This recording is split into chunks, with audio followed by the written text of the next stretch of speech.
जैसे कि मेरा फेवरेट जो सब्जेक्ट वो मैथ है, तो इस पेपर को पूरा सॉल्व मैं करूंगा।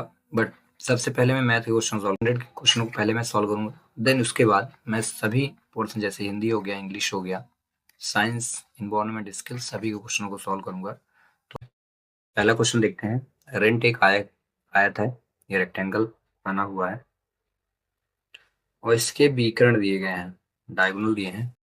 It's diagonal meet at point O. What is the value of x?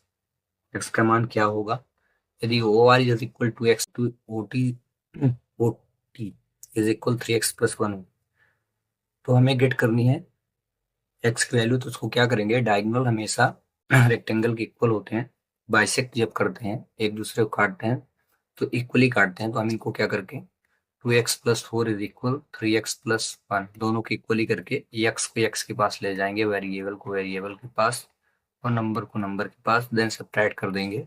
और ये सब्ट्रैक्ट हुआ, माइनस माइनस कट गया, तो एक्स की भी जो वैल्यू आएगी, इसका करेक्ट आंसर जो होने वाला है वो क्या होगा, 3।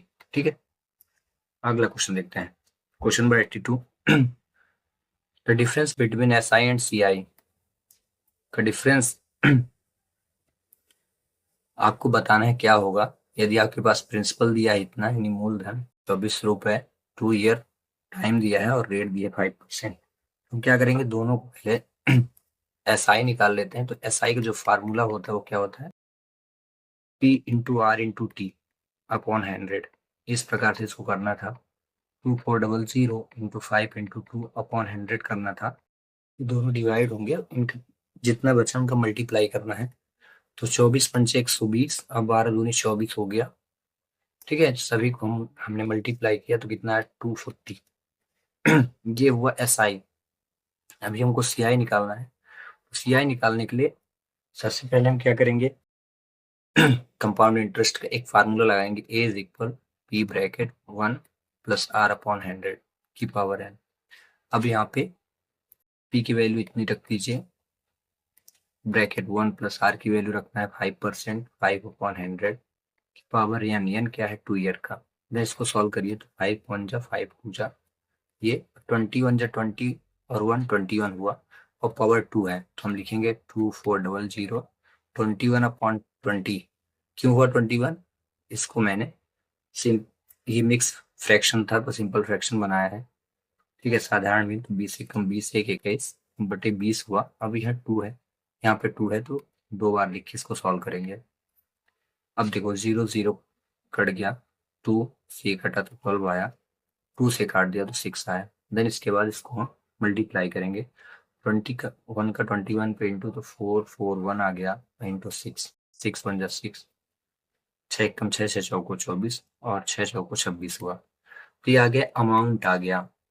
बट हमारे पास अभी सी आई फाइंड करना है, तो सी आई नहीं निकला है। सी आई निकालने के लिए हम क्या रखेंगे, यहाँ पे सी आई का फार्मूला होता है C I is equal A-B, then 2646 -2400, subtract करिए तो कितना आएगा, 246, इतना आ गया। अब दोनों क्या बोला है, डिफरेंस निकालना है, यानी इनका अंतर क्या है दोनों का। तो 246 में 246 घटाएंगे तो 6 आएगा, तो इसका करेक्ट आंसर क्या होगा, 6। ठीक है, 83 नंबर को देखते हैं।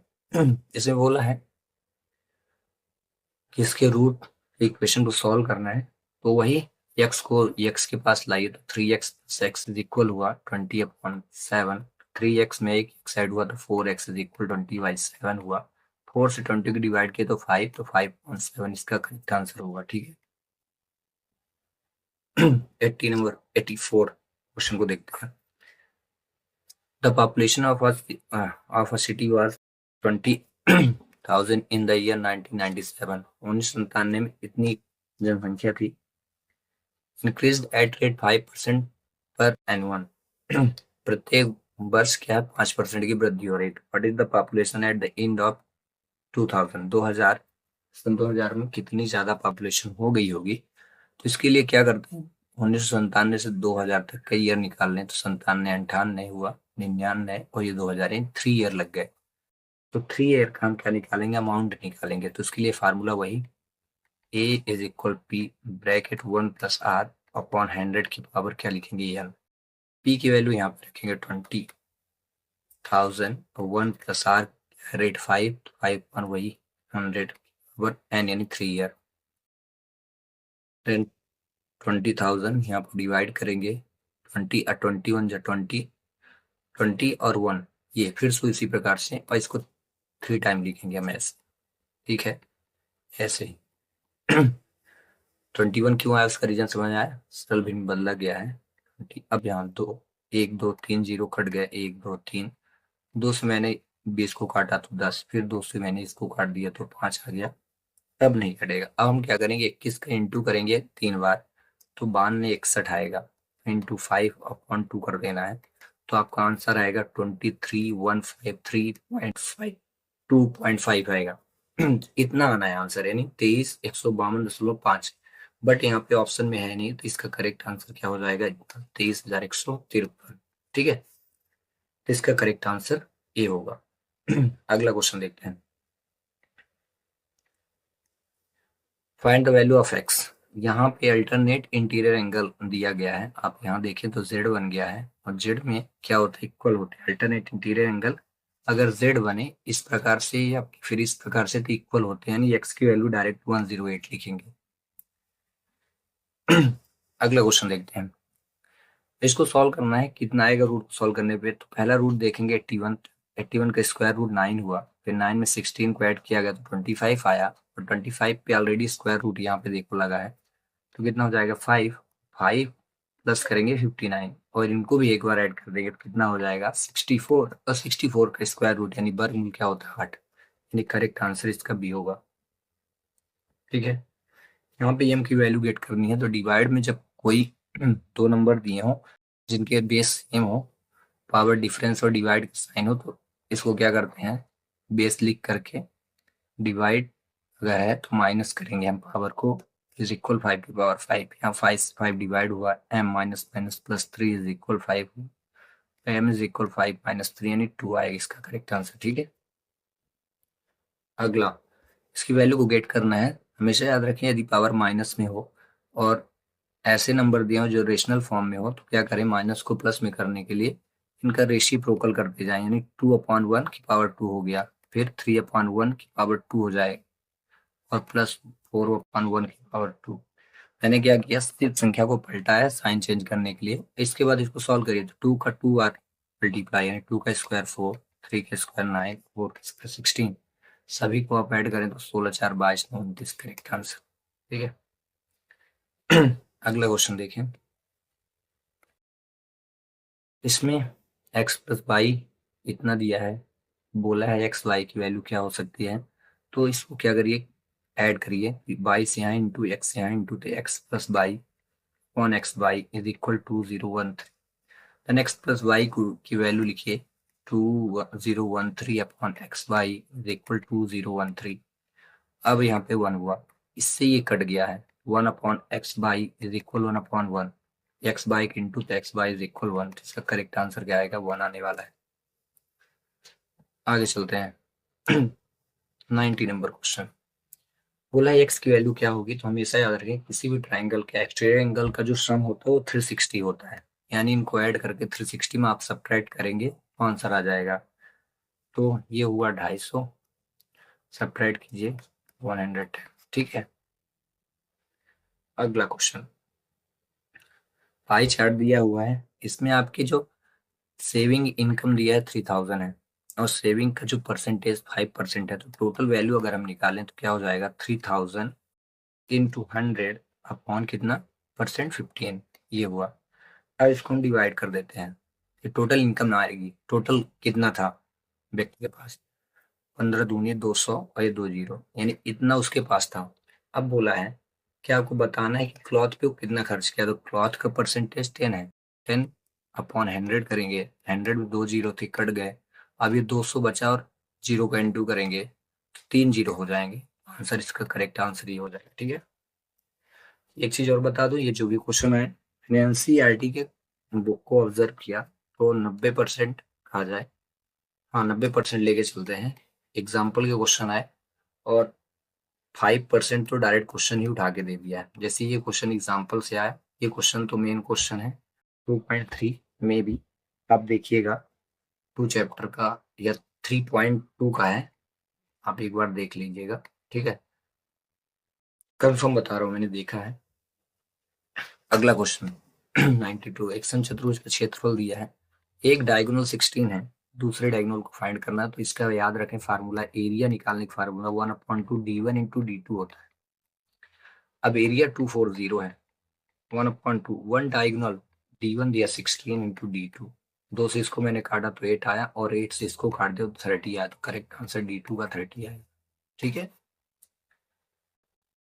इसे बोला है कि कौन सा परफेक्ट क्यूब है, आप क्यूब नहीं है पता करना है, तो ये जो होता है 6 का क्यूब है, ये 7 का क्यूब होता है, और ये 10 का क्यूब होता है, ठीक है, और ये जो है ना 10 का स्क्वायर होता है, इसलिए करेक्ट आंसर इसका ये होगा। अगला चलते हैं, आपको बताना है लीनियर इक्वेशन कौन सा है, एक्सप्रेशन, ठीक है। इसमें क्या होता है लीनियर में, जैसे एक्स हो गया, वाई हो गया, जेड हो गया, इनकी पावर अगर इस प्रकार से लीनियर है, अगर इस प्रकार से तो एक क्वाड्रेटिक कहलाते हैं, इनकी पावर 2 हो गई, अगर इस प्रकार से तो क्यूबिक कहते हैं, तो जिसमें पावर 1 होगी उसे लीनियर कहेंगे। इसमें 2 हो गया रॉन्ग, इसमें भी 2, ये भी रॉन्ग, इसमें 3 हो गया, 2 हो गया रॉन्ग, करेक्ट आंसर है, ठीक है।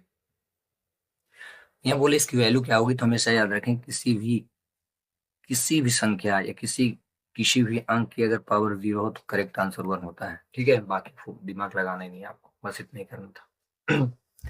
फिर इसको सॉल्व करना है, तो देखें माइनस माइनस प्लस हो गया, पहले बात करेक्ट आंसर प्लस में आना है। दूसरा, 7 से हमने 14 को काटा तो 2 आया, ठीक है। 3 से 9 को काटो तो 3, 3 से मैंने 15 को काटा 5, 5 से 5 ऑलरेडी कट ही गया, 4 एक कम 4, 4 चौको 16, 2 एक कम और 2 दूनी, यानी 1/2 आया।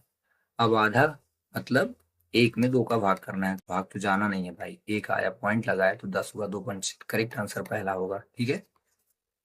अगला क्वेश्चन देखें रोहन ने बाइक 75,000 रुपए में खरीदी, 20% लाभ कमाकर इसे बेचना चाहा, तो जब ये 75,000 रुपए में खरीदा, 20% लाभ यानी 120 हो गया, तो बताना है कि बिक्री का मूल्य क्या है, यानी कितने रुपए में बेच लिया भाई। परसेंटेज था, मैंने 100 नीचे लिया, इसको काट दिया, और यहाँ पे मैंने इंटू किया, तो 12×5 = 60 हुआ, 12×7 = 84, 6 90 हुआ, ठीक है, 1 0 इसका यहाँ, ठीक है।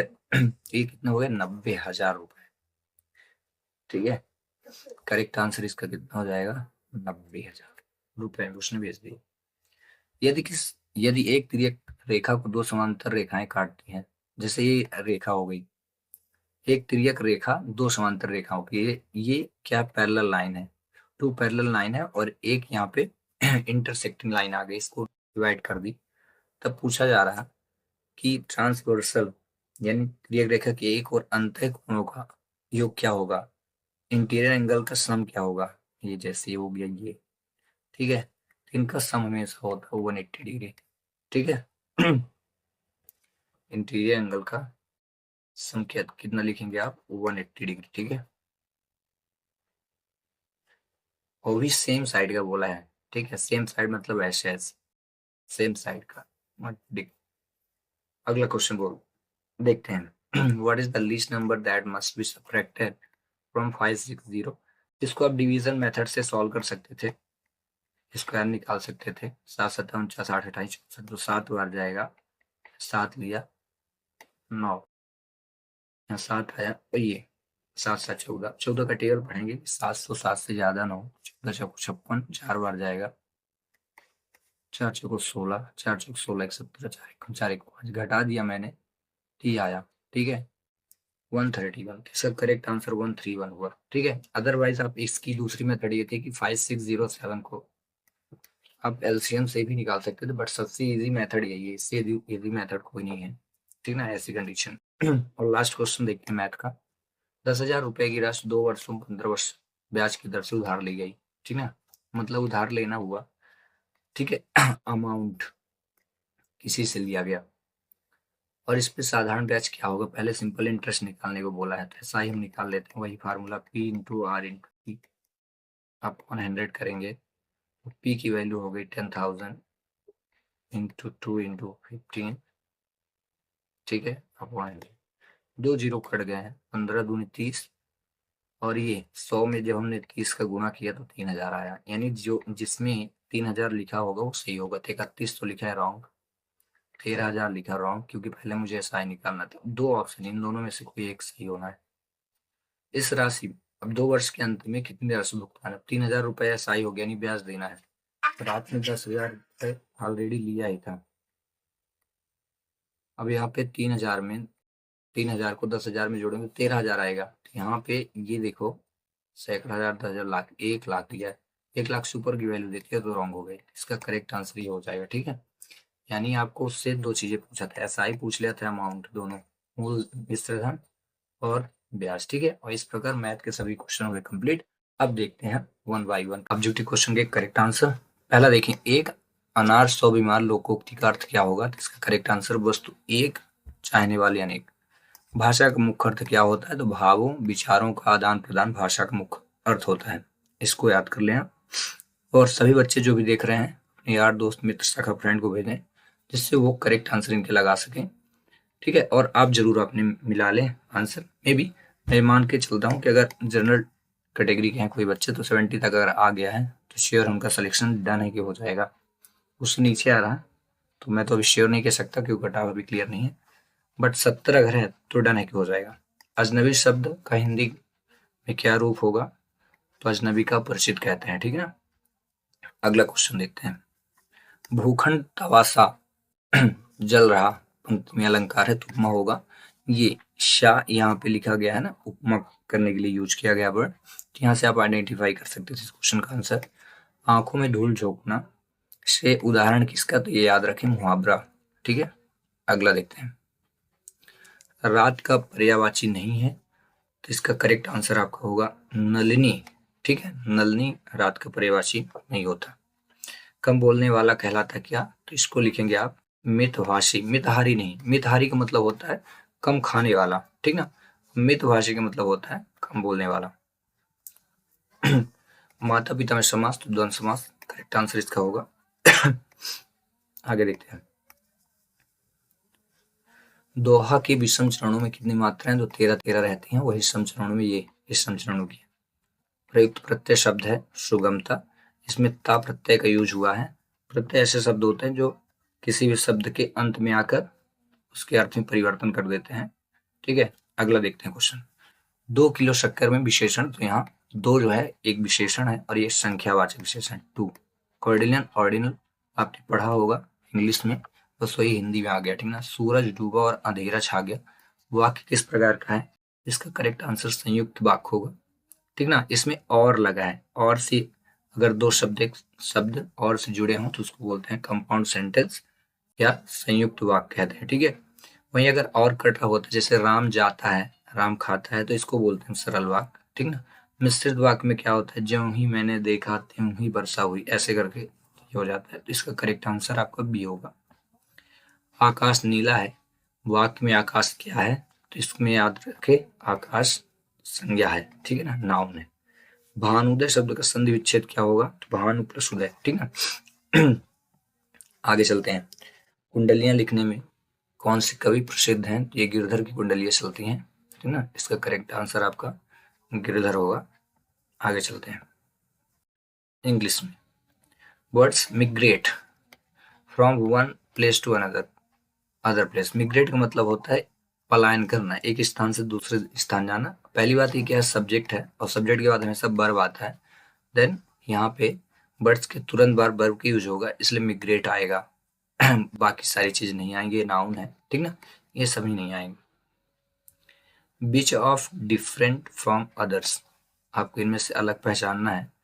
तो मे बी चॉकलेट यहाँ करेक्ट आंसर होना चाहिए क्योंकि ये लिक्विड फॉर्म में है, तीनों ही लिक्विड फॉर्म में है। ठीक ना, प्योर लिक्विड फॉर्म में, तो इसका correct answer may be chocolate होना चाहिए। ठीक है, अब देखते हैं आंसर शीट में क्या आएगा। इसमें मैं 99% श्योर हूँ। ठीक है ना, 1% मेरे को डाउट है। अगला देखते हैं। Rewrite the sentence using prefix with the word in bracket, इसका करेक्ट आंसर होगा डिसओबे। ठीक ना, the adjective form honour, honour का एडजेक्टिव ऑनरेबल होगा, एबल। एबल अगर लास्ट में लिखा तो एडजेक्टिव होता है। अगर आईएनजी लगा है तो ये वर्ब की 4th फॉर्म लग गई है, ईडी लगा है तो वर्ब की 3rd फॉर्म लगी है, और टी वाई लगा है तो ये नाउन है। ठीक है ना, तो ये तीनों चीजें हमने पता कर ली। टी वाई से नाउन की, ईडी से वर्ब की थर्ड फॉर्म और आईएनजी से फोर्थ फॉर्म। बचा क्या? ये ऑनरेबल। ठीक है, अगला क्वेश्चन देखते हैं 20 नंबर। An adverb tell us more about a verb. तो आपको बताना है कि एडवर्ब कौन सा होगा। तो पुअर, लॉन्ग, ग्रेट, स्वीट, इनको बोलते हैं एडजेक्टिव। इनके सभी के फॉर्म होते हैं, ठीक ना। लॉन्ग, लॉन्गर, लॉन्गेस्ट, ठीक ना। तो ये एडजेक्टिव की फॉर्म है। ही, शी, इट, दे, ये प्रोनाउन कहलाते हैं, ठीक ना। अब रही बात मोहन, टीना, राजा, गीता, ये नाउन है। तो बचा क्या बाबू? तो इसको लिख दो आप एडवर्ब है, ठीक ना। वर्ब के पहले इनको ऐड करते हैं। अपोजिट यानी विलोम बताना है बीटर का। बीटर का मतलब होता है कड़वा, तो स्वीट इसका करेक्ट आंसर होगा। वहीं सेंटेंस को रीअरेंज करना है करेक्ट फॉर्म में। तो डैम्स हो जाएगा नंबर फर्स्ट सब्जेक्ट, देन इसके बाद आएगा वर्ब, क्योंकि यहाँ पे प्लूरल लगा है तो आर आएगा। डैम्स आर यूजफुल, ठीक ना। तो ये हो जाएगा थर्ड नंबर, यूजफुल फॉर। फिर जब कभी भी नाउन या प्रोनाउन के बीच हम यूज करते हैं तो प्रीपोजिशन के यूज करते हैं, तो ये फोर्थ हो जाएगा। देन ये फाइव, तो इसका करेक्ट आंसर आपका लास्ट होगा, ठीक है। अगला देखते हैं। Pick the name which was not that Yudhishthira brother. Yudhishthira brother कौन थे? भीम थे, अर्जुन थे, सहदेव। लेकिन ये शकुनी नहीं थे भाई, ठीक ना। ये मामू थे, और युधिष्ठिर के नहीं, सगे नहीं उनकी। Duryodhan. What a beautiful sunset, ये वाव होगा, ठीक है। ये कहलाता है एक्सक्लेमेशन। फेमाइन जेंडर कैडर, तो ये हो जाएगा गूज, ठीक है। ये पक्षी होती है कबूतर के जैसे व्हाइट कलर की, उसको बोलते हैं। Right comparative degree the following word. Good का कंपैरेटिव डिग्री होगा बेटर, ठीक ना। बेस्ट होता है सुपरलेटिव डिग्री। फास्टर तो उसका मतलब नहीं स्लो का स्लो, ये स्लो का होता है। स्लोवर कंपैरेटिव डिग्री है, फास्ट का है ये फास्ट का कंपैरेटिव डिग्री है, ठीक है। इसमें मेरी थोड़ी आवाज पड़ गई है जुकाम के कारण, बड़ी दिक्कत हो रही है। एक बार बोलिए राधे राधे, आगे हम काम चलते हैं करते हैं। अगला question. Sohan is a small town. बोला है सिंपल पास्ट टेंस में बताना है, और सिंपल पास्ट टेंस में अगर सेंटेंस अफर्मेटिव हो तो वर्ब की में से सेकंड फॉर्म यूज करते हैं। लीव्स जो है वर्ब की फिफ्थ फॉर्म आ गई। लिविंग वर्ब की फोर्थ फॉर्म है। हैज लिव्ड जो है ये परफेक्ट में चला गया, तो इसका तो हम यूज करने वाले नहीं। तो बचा क्या भाई? करेक्ट ये लिव्ड, ठीक है। अगला चलते हैं। Choose the एंटोनियम्स of the following word. Belong, tend start हो जाएगा, ठीक ना। उल्टा बताना है, ठीक है। एंटोनियम्स मतलब उल्टा होता है, विपरीत। I waited for the bus but finally took a cab. इंतजार में थे लेकिन बस आई नहीं, तो फिर कैब को लेना पड़ा, तो यहाँ पे बट आएगा, ठीक ना। एंड और सेंस से दोनों तीनों बार। Identify the subject and the predicate, ठीक ना। सब्जेक्ट प्रेडिकेट को पता करना है, तो हमेशा याद रखना 24 एक्सिलरी वर्ब जो होती हैं, हेल्पिंग वर्ब उन्हीं को बोलते हैं। उनके बाद जितना भी सेंटेंस बचता है उसको प्रेडिकेट बोलते हैं, और जितना इधर बचा एक्सिलरी वर्ब के पहले जितना होगा वो क्या होगा? वो सब्जेक्ट होगा, ठीक ना। तो यहाँ पे हम देख रहे हैं my brother is reading a novel, तो इज हो गया एक्सिलरी वर्ब, क्योंकि मुझे पता है 24 एक्सिलरी वर्ब होते हैं, ठीक ना। तो इतना इधर क्या हो गया? प्रेडिकेट। और इधर वाला क्या हो गया? सब्जेक्ट। सब्जेक्ट क्या होगा? My brother is reading a novel, ये हो गया आपका प्रेडिकेट। तो करेक्ट आंसर ये हो गया, ठीक है। अब आते हैं हम साइंस में। पहला क्वेश्चन देखिए। भारत में which of the following state of India has the lowest population. तो सिक्किम हो जाएगा। Blue revolution related to fish production, ठीक ना। वहीं purity of milk is measured by lactometer. बहुत ही सिंपल से क्वेश्चन, मोस्ट इंपोर्टेंट क्वेश्चन दिया है। Which of the following state has the highest population. तो ये उत्तर प्रदेश में सबसे ज्यादा संख्या है। अगला क्वेश्चन देखते हैं। विच of the following is not a green house gases. Green house gas में ओजोन नहीं आती, बाकी सब ये ग्रीन हाउस गैस है, ठीक है। Which of the cases of industrial population. तो ये इफिशिएंट वेस्ट डिस्पोजल, कुशल अपशिष्ट निपटान जो है, ठीक है। आगे which of the following disease is caused by polluted water. यानी पानी से कौन सी बीमारी है? तो कॉलरा होगी, जिसे हिंदी में आप हैजा बोलते हैं। वहीं the cases of global warming, जितना ज़्यादा कार्बन डाइऑक्साइड बढ़ेगी उतनी अत्यधिक मात्रा में भूमंडल का जो ताप है वो बढ़ता जाएगा, ठीक है। आगे चलते हैं। What is annual population growth rate of India according to 2011 census. In 2011 की जनगणना के अनुसार जनसंख्या में जो वृद्धि दर थी वो कितनी थी? इसको आप याद रखना 1.64% थी, ठीक है। निम्नलिखित में से कौन सा भारत में सबसे अधिक जनसंख्या का कारण है? Which of the following reason for over the population of India? उसका रीजन ये है कि जन तो बहुत ज्यादा हो रहे हैं लेकिन मृत्यु कम हो रहे हैं, इस कारण जनसंख्या बढ़ रही है। ठीक है। अब the green pigment present in leaves and green part of plant is, जैसे आपने पौधे को देखा होगा तो उसमें हरे रंग की जो पत्ते होते हैं, पौधा होता है, तो क्यों होता है, ऐसा क्यों होता है? तो ये क्लोरोफिल, उसी को क्लोरोप्लास्ट भी बोलते हैं। तो ये हो जाएगा इसका करेक्ट आंसर, है ना। क्लोरोफिल के कारण वो पौधे हरे, उनकी पत्तियां हरी पाई जाती हैं।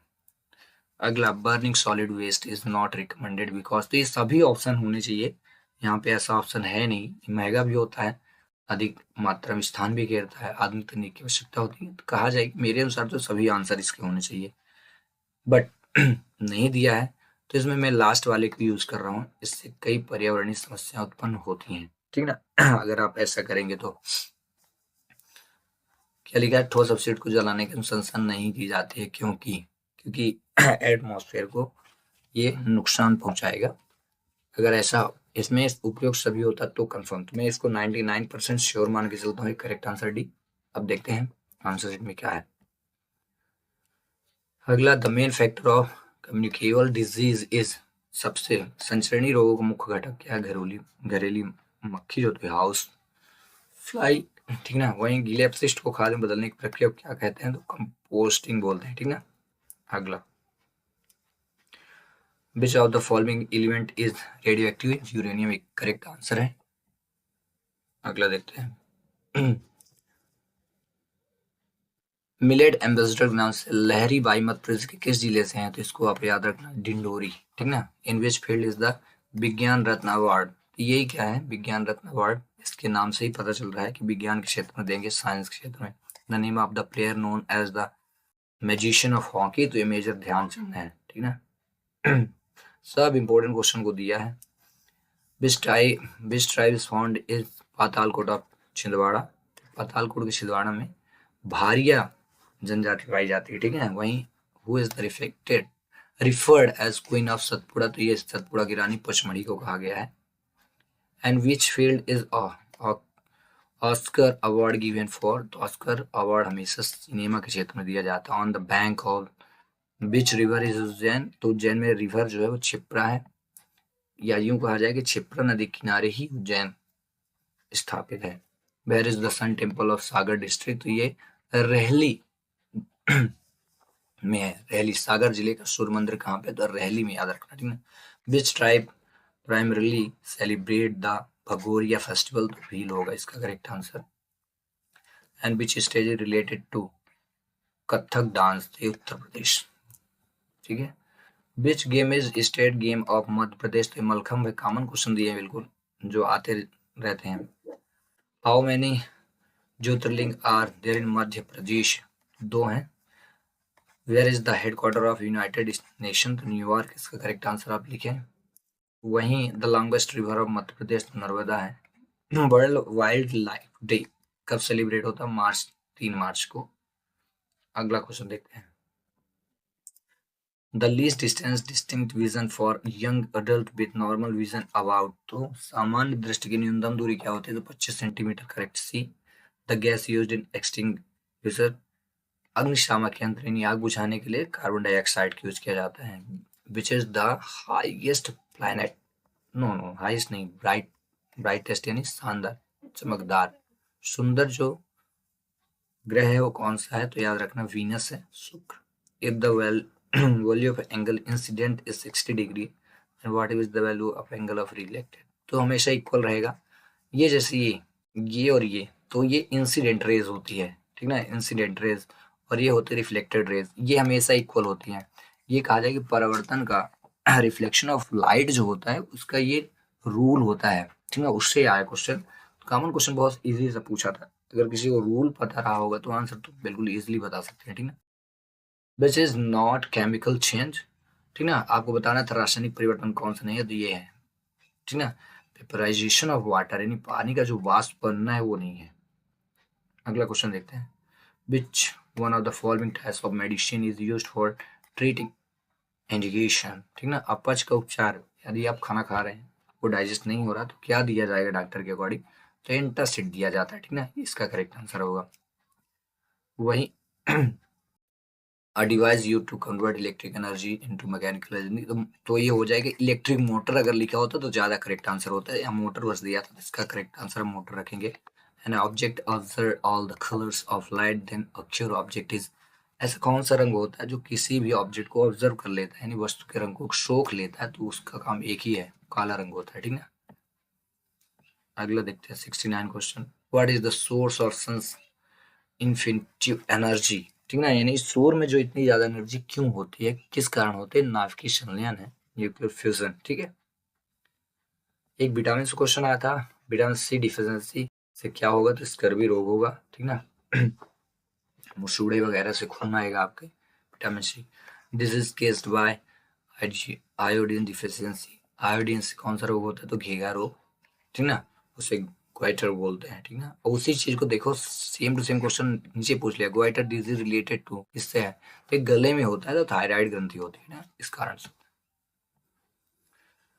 वही एग्जाम्पल ऑफ सिम्बायोसिस, सहजीवी का उदाहरण कौन है, तो लाइकेन। वैसे अगर लाइकेन ना दिया होता तो कबक आप करेक्ट करते, बट लाइकेन दिया है इसलिए ये लाइकेन ही इसमें होगा। कवक शैवाल दोनों को मिक्सर करते हैं लाइकेन को, ठीक ना, तो ये कॉमन हो गया, सबसे इंपॉर्टेंट हो गया, ठीक ना।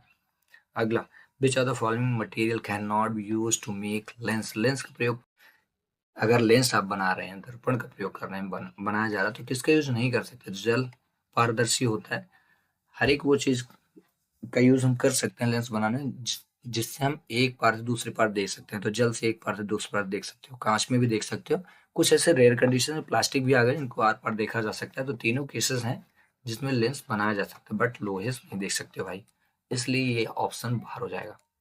बिच gas is produced by incomplete combustion of fuel, ईंधन के अपूर्ण दहन में कौन सी गैस उत्पन्न होती है, तो इसको कार्बन मोनोऑक्साइड कहेंगे। अगर ईंधन का पूर्ण रूप से दहन नहीं हुआ तब की कंडीशन ये है। First in space satellite is तो आर्यभट्ट, ठीक ना।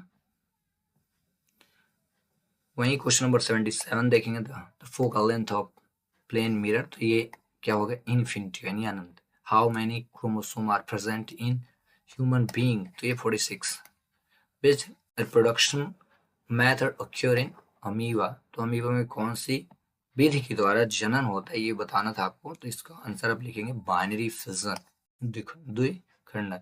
The valency of carbon is, तो कार्बन की बाह्यतम कोश में जो इलेक्ट्रॉन होते हैं वो 4 होते हैं, क्योंकि कार्बन को जो एटॉमिक नंबर है वो 6 है, तो 2 और 4 इतना तो टोटल बनता ही है, और कार्बन 4 इलेक्ट्रॉन से साझा करता है, जैसे ऐसे ऐसे ले लेगा ऐसे, तो ये होगा CH4 में चला जाता है, तो इसका करेक्ट आंसर हो जाएगा 4, ठीक ना। कार्बन की जो संयोजकता है 4 होती है, और इस प्रकार सभी क्वेश्चन हुए कंप्लीट। अगर आपको ये वीडियो अच्छा लगा तो अपने दोस्त यार मित्र सगा फ्रेंड को भेजें, और अगर आप नए हैं तो सब्सक्राइब जरूर करें। मिलते हैं।